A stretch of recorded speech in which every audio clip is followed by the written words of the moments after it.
हास्य का कवि हूँ। मुझे भी कभी शायरी लिखने का शौक़ चर्राया था। बड़े मुश्किल से मैंने एक उस्ताद को फंसाया था। मैंने कहा मैं शायरी लिखना चाहता हूँ। वो बोले कि तुम हास्य व्यंग्य के कवि हो, शायरी के चक्कर में ना पड़ो। लेकिन मैं उनके पीछे ही पड़ गया, नहीं मुझे लिखनी है, मुझे करनी है शायरी। बोले ऐसा करो कि तुम ज़मीन पर लिखना शुरू करो। हमने कहा कैसे? बोले दिल्ली आ जाओ, गालिब की ज़मीन पर लिखो। मैं दिल्ली आया, गालिब की ज़मीन ढूंढी, देखा वहाँ पर देसी दारू का ठेका खुला हुआ था। तो मैंने कहा वहाँ तो ठेका खुला हुआ है, अब मैं क्या करूँ? बोले लखनऊ आ जाओ, मीर की ज़मीन पर लिखो। मैं मीर की ज़मीन पर लिखने लखनऊ गया, देखा वहाँ पर चाट का ठेला लगा हुआ था। और चाट के ठेले वाले ने एक शेर लिख रखा था कि उछलती है टिक्की चहकते बतासे, फुदकते हैं खस्ते मटर की खता से। हमने उससे पूछा आपने क्या ये शेर मीर की ज़मीन पर लिखा है? तो उसने कहा नहीं, नगर निगम की ज़मीन पर लिखा है और मेरा उस्ताद पुलिस वाला है। अब मैं नहीं लिख पाया ज़मीन पर शायरी, तो मैंने 2 लाइनें लिखी कि बिल्डर नहीं हूँ और ना ही डेवलपर हूँ मैं। बिल्डर नहीं हूँ और ना ही डेवलपर हूँ मैं, फिर क्यों लिखूँ मैं शेर किसी की ज़मीन पर। इसके बाद फिर मैंने अपना प्लॉट खरीदा और मैंने अपने प्लॉट पर जो 4 पंक्तियां लिखी हैं, आप सब डीडी उर्दू के बहुत समझदार, बहुत मेयारी श्रोताओं को सुनाता हूं, सुनिएगा कि सुकूने नक्श के दौरे जुनू मजमू सजा दीजिए। मेयारी शायरी है। सुकूने नक्श के दौरे जुनू मजमू सजा दीजिए, हसीने ताक के मौजू अजी अलवर रचा दीजिए। फिर से दोहरा देता हूं। सुकूने नक्श के दौरे जुनू मजमू सजा दीजिए, हसीने ताक के मौजू अजी अलवर रजा दीजिए। मैं लिखकर रब तलक इसको समझ पाया नहीं साहिब, अगर समझे नहीं हो आप भी ताली बजा दीजिए।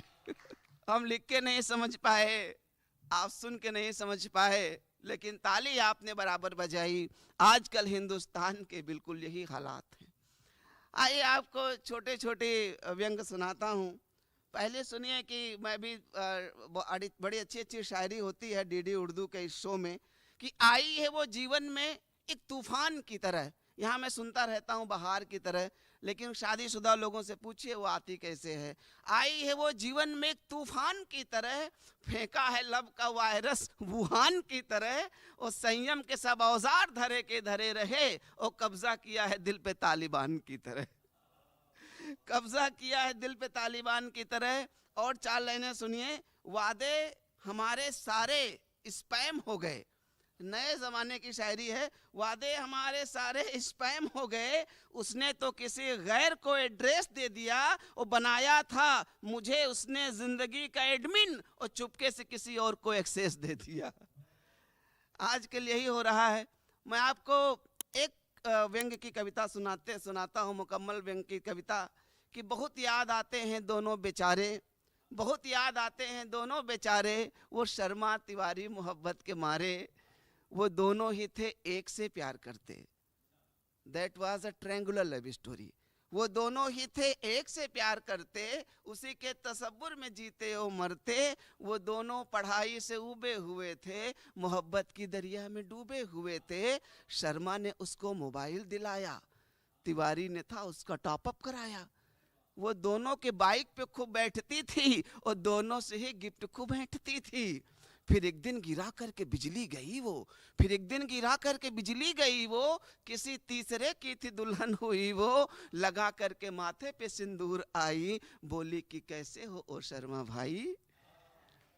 लगा करके माथे पे सिंदूर आई, बोली कि कैसे हो ओ शर्मा भाई। बहुत रोए उस दिन तिवारी और शर्मा, रोए लिपट कर तिवारी और शर्मा, उसे ले उड़ा कोई आशीष वर्मा। ये आज के दौर का प्यार है। एक और कविता आपको सुनाता हूँ। बेटी जब ससुराल जाने लगी, माँ उसे समझाने लगी, बोली बेटी सच्चा पतिधर्म निभाना, सामान के साथ ये डिब्बा जरूर ले जाना। सास कुछ कहे टाल देना, पति पर गुस्सा आए तो एक रुमाल बनाना और डिब्बे में डाल देना। शादी की 25वीं सालगिरह पर पति ने डिब्बे का राज जानने की जिज्ञासा जताई तो पत्नी ने सारी फ्लैशबैक की स्टोरी एक झटके में बताई। पति भागा, उसने तुरंत डिब्बे को खोला, उछलते हुए बोला, अरे मैं तो दुनिया का सबसे सौभाग्यशाली पति हूँ, मुझे 20,000 रुपयों के साथ सिर्फ 2 रुमाल नजर आए हैं। पत्नी बोली, इतना खुश मत हो, ये पैसे मैंने रुमाल बेच के कमाए हैं, ये पैसे मैंने रुमाल बेच के कमाए हैं। सोशल मीडिया का दौर है कि खुल गए उनके अकाउंट फेसबुक पर, बैंक में जिनका कोई खाता नहीं है। खुल गए उनके अकाउंट फेसबुक पर, बैंक में जिनका कोई खाता नहीं है, वो कर रहे वो साइन इन और साइन आउट, जिनको करना साइन तक आता नहीं है। हालात क्या है, हम सोशल मीडिया के झूले में कुछ इस तरह से झूल रहे हैं, पासवर्ड तो याद है, पड़ोसी को भूल रहे हैं। हम बनावटी संवेदनाएं अपने अंदर भर रहे हैं, आजकल दोस्त को नहीं बल्कि पोस्ट को लाइक कर रहे हैं। आजकल दोस्त को नहीं बल्कि पोस्ट को लाइक कर रहे हैं। हमारे चेहरे और फिल्टर के बीच चल रहा द्वंद्व है। कैसे कैसे फिल्टर आ गए, 1 सेकंड में कौवे को भी हंस बना देते हैं। हमारे चेहरे और फिल्टर के बीच चल रहा द्वंद्व है। फेसबुक पर तो 5,000 फ्रेंड्स हैं, लेकिन घर में ही बोलचाल बंद है, घर में ही बोलचाल बंद है, घर में ही बोलचाल बंद है। एक और छोटा सा व्यंग आपको सुनाता हूं। हमारे देश में 2 तरह के गांधीवादी पाए जाते हैं, सिर्फ 2 तरह के। हमारे देश में 2 तरह के गांधीवादी पाए जाते हैं। पहले वो जो महात्मा गांधी मार्ग पर चलते हैं और दूसरे वो जो महात्मा गांधी मार्ग बनवाते हैं।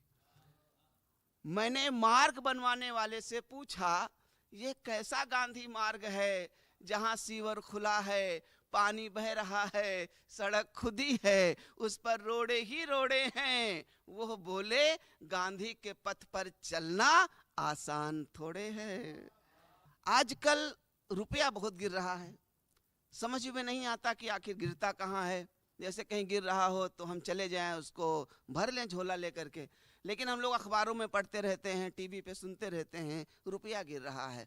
4 पंक्तियां मैंने वहां से निकाली कि रुपए का अवमूल्यन हुआ, रुपए का अवमूल्यन हुआ, 4 रुपया बस 1 रुपया रह गया। पूरे देश ने चिंता जताई, हमारे एक कवि मित्र ने हमको मिठाई खिलाई। बोले, खुशी मनाओ, खुशी मनाओ, रुपया 4 गुना नीचे ढह गया है। अरे हमारा 4 लाख का लोन बस 1 लाख रह गया है। बजट आता है, बजट को लेकर के अभी कल ही बजट आया है। 1-2 पंक्तियां आपको सुनाता हूं, क्या मिलता है इसमें।